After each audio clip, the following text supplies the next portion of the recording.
नमस्कार, news mirror में आप सभी का स्वागत है। मैं हूं प्रीति पांडे। थाने में 3 लोगों को ड्रग्स के साथ एवं 3 लोगों को देसी कट्टे व धारदार हथियार के साथ पुलिस ने धर दबोचा।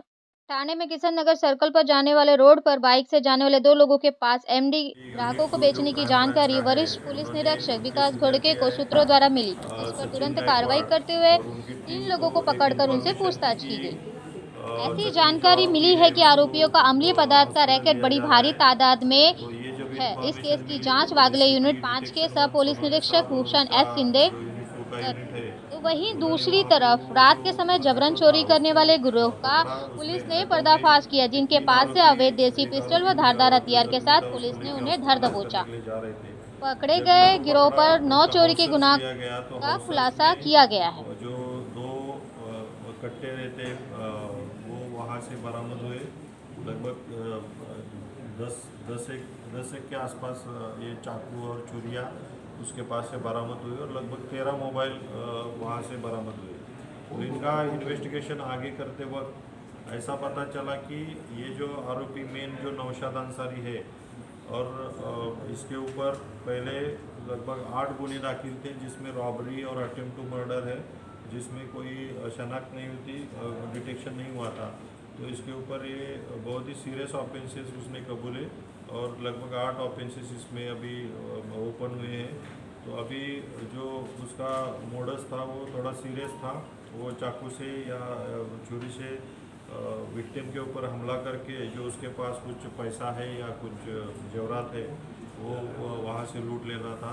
तो अभी ये जो आरोपी हमारे ताबे में है वो अभी भी पिशार में भी है। अभी आगे जाके इनके ऊपर कोई एक मोटी प्रिवेंटिव एक्शन भी हम प्रपोज कर रहे हैं और भी कुछ इसमें उन्हें उगड़ के आने की संभावना है, तो उसके हिसाब से भी इन्वेस्टिगेशन जारी है। इनमें सर आरोपी का बैकग्राउंड क्या क्या ये नशे का आदी था तो लोगों पर हमला करता था? थोड़ा सा इसमें पाया जा रहा है कि ये जो मेन आरोपी है वो थोड़ा नशा करता था और नशे में भी ये काम करता था और जो भी कुछ पिकी मनी या कुछ ऐसे जवाहरात मिलते थे वो बेच के वो गुजारा करता था। में यूनिट 5 क्राइम ब्रांच का जो है उन्होंने बहुत ही अच्छी कार्रवाई नारकोटिक ड्रग के खिलाफ की है। उनको इन्फॉर्मेशन थी कि किशन नगर परिसर में कुछ जो आरोपी है वहाँ पे वो ड्रग पेडलिंग के लिए आ रहे हैं, बेचने के लिए आ रहे हैं। उन्होंने ट्रैप आयोजित किया तो ट्रैप में 3 आरोपी 2 मोटरसाइकिल के ऊपर वहाँ पे आए थे। तो उनको वहाँ पे हमने डिटेन किया। जब उनका सर्च किया तो उनके पास से लगभग 240 ग्राम एमडी बरामद हुआ, जिसकी कीमत 9,60,000 उसकी कीमत है। और उन्होंने अभी जो किशन नगर में और भी अगर ऐसे कोई पेडलर है तो उसको भी हम अभी इन्वेस्टिगेशन जारी है और ये कहाँ से आया और कहाँ पे डिलीवर होने वाला था, उसका चेन क्या है, ये भी इन्वेस्टिगेट करके उसमें अगर कोई आरोपी पाया जाता है तो उसको हम अरेस्ट करेंगे। सर उसमें जो पहला जो आरोपी है वो पहले भी इसके पहले भी कई अरेस्ट हुआ था ड्रग्स के मामले में, क्या बताएं? ये जो मोहसिन शेख करके है आरोपी जो उधर का रहने वाला है, उसके ऊपर पहले भी एक नारकोटिक की केस है। तो उसका पहले भी उसमें ऐसा मॉडस था। तो और भी उसके खिलाफ अगर कुछ गुने हैं तो इसकी भी हम इन्वेस्टिगेट कर रहे हैं और आगे जाके उसके हिसाब से कार्रवाई करेंगे। सर मुख्यमंत्री का इलाका है, मुख्यमंत्री वहाँ स्वयं रह सकते हैं, उस इलाके से 250 ग्राम ड्रग्स बरामद और भी लोग हो सकते हैं।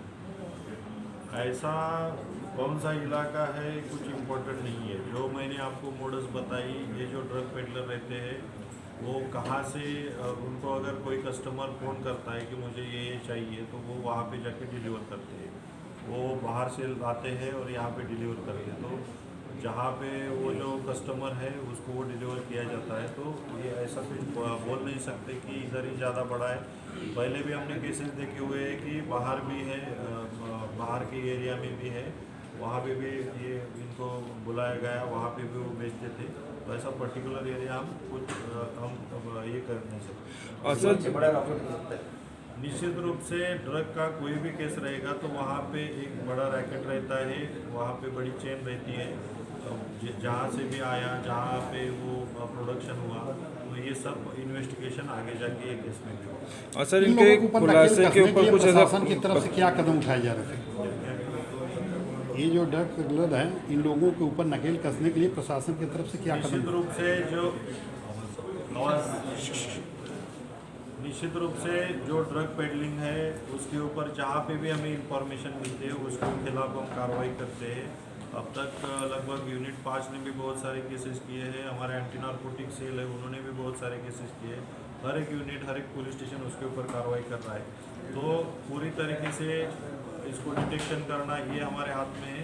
वैसे ही प्रिवेंशन के लिए भी हम कोई अवेयरनेस कैंपेन भी यहाँ पे एंटी नार्कोटिक सेल की तरफ से करते हैं। तो प्रिवेंशन और डिटेक्शन ये नार्कोटिक में दोनों जरूरी है, उसके हिसाब से हम प्रयत्न कर रहे हैं। सर ड्रग्स फैक्ट्री भी सील थी, लेकिन जैसा आपने बताया कि ड्रग्स फैक्ट्री थी, कहाँ पे थी और उसका लिंक कैसे लगा था? जी, पिछले एक केस में एंटी नार्कोटिक सेल के उसमें हमें पाया गया था कि जब ऐसे ही एक आरोपी पकड़ा गया, उसका बैक ट्रेल हम जब निकाल रहे थे तो उसमें पेन जो है रायगढ़ जिला में वहाँ पे एक फैक्ट्री एस्टेब्लिश करने का उनका मानस था। तो मशीनरी भी वहाँ पे लाई गई थी, वहाँ पे उन्होंने डंप करी थी। तो आरोपी जब हमने पकड़े तो मशीनरी वहाँ से हमने हासिल की, उसको भी हमने सीज किया और उसमें जो आरोपी थे तो वो भी हमने उसको डिटेन किया था। और उसका लिंकेज नार्कोटिक्स क्राइम ब्यूरो जो एनसीबी है उन्होंने एक फैक्ट्री हरियाणा में एक सीज की थी, उससे वो इंटरलिंक था। तो हमारा जो आरोपी था उन्होंने लिया, अभी उनका भी आरोपी हम जो एक वांटेड है उसको भी हम ले रहे हैं। सर इसमें जो रॉ मटेरियल सप्लाई करते हैं, क्या उनको उन तक लिंक पहुँची है क्या? निश्चित रूप से वो जो ये कार्रवाई थी उसमें एक्चुअली उन्होंने फैक्ट्री सेटअप बनाने के लिए मशीन लेके आए थे, लेकिन ऐसा कोई भी केमिकल परचेस नहीं हुआ था। तो इन्वेस्टिगेशन के दौरान में ऐसा कुछ नहीं मिला। अगर वैसा रहता है तो हम निश्चित रूप से उसके ऊपर कार्रवाई। थाने पुलिस ने इससे पहले भी ममता कुलकर्णी जैसे और सोलापुर ऐसे बड़े बड़े ड्रग्स फैक्ट्रियाँ सीज की, इस बार क्या लग रहा है कि फिर उसी तरह से? निश्चित रूप से हर एक जो ड्रग का केस होता है उसमें तह तक जाने की हमारी पूरी मंशा रहती है और उसके हिसाब से भी ये जो कार्रवाई हम कर रहे हैं उसमें भी अगर कोई फैक्ट्री सेटअप हमें इन्वेस्टिगेशन के दौरान आता है तो उसके तहत तक हम जाएंगे। और सर जिस तरह से ये ड्रग्स की जो सप्लाई का आपने बताएंगे यंगस्टर के को लेकर जिस तरह से उसको किया जा रहा है, तो कहीं ना कहीं यंगस्टर को एक गलत दिशा की तरफ वो लोग दिखाने का, तो यंगस्टर के लिए सर आप युवाओं के लिए क्या आह्वान करना चाहिए? निश्चित रूप से जो कोई ड्रग का जो व्यापार चल रहा है उसमें यंगस्टर्स को ही टारगेट किया जाता है। तो हम सब मीडिया हो या पूरी सोसाइटी हो या पेरेंट्स हो, सबका ये है कि सब ने अगर खुद को अगर कुछ इन्फॉर्मेशन ऐसी मिलती है तो नज़दीक पुलिस स्टेशन हो या क्राइम ब्रांच हो या इनको इन्फॉर्म करना चाहिए, जिसकी वजह से हम वो सीज कर सके, उनके ऊपर कार्रवाई कर सके। और दूसरा जो पार्ट है कि प्रिवेंशन, मतलब हमारे जो यंग है जिनको टारगेट किया जाता है यंगस्टर्स को, तो उनको उनकी जो संगत है डेली क्या करते हैं क्या नहीं, इसके हिसाब से पेरेंट्स ने भी उनके ऊपर थोड़ा मॉनिटरिंग रखना चाहिए। और स्कूल कॉलेजेस में भी इस तरीके के कैंपेन होने चाहिए कि ड्रग्स के क्या दुष्परिणाम है और ड्रग्स से अवॉइड करना कितना ज़रूरी है, इसके बारे में कैंपेन होना चाहिए। पुलिस प्रशासन की तरफ से इसको लेके कोई कैंपेन? निश्चित रूप से एंटी नार्कोटिक सेल हमारी जो है उसके तहत हम हर जगह पे या लोकल पुलिस है, बहुत सारे कॉलेजेस में, स्कूल्स में हम ये कैंपेन कर रहे हैं और आगे भी चलता रहेगा कि एंटी नार्कोटिक जो नार्कोटिक ड्रग्स है उसका जो यूज़ है वो गलत है, इसके लिए हम कैंपेनिंग कर रहे हैं।